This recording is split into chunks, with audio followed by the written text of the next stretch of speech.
मी जेव्हा आभार मानतो ते मुख्यमंत्री फडणवीस साहेब यांचे सुद्धा आभार मानतो,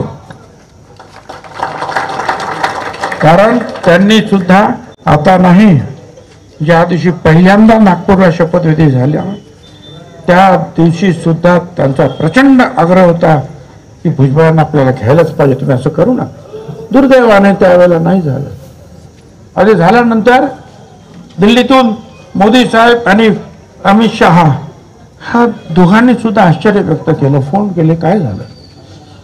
आणि आपण ठिकठिकाणी ज्यावेळेला मिटिंग झाल्या त्यावेळेला अमित शहा यांनी सुद्धा अगदी मालेगावलाच स्टेजवर नाव नसताना सुद्धा स्टेजवर बोलून सगळ्यांना बाजूला करून बाजूला बसवलं.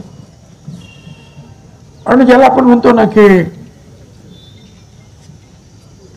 थोडंसं प्रेम आपुलकी आणि म्हटलं तर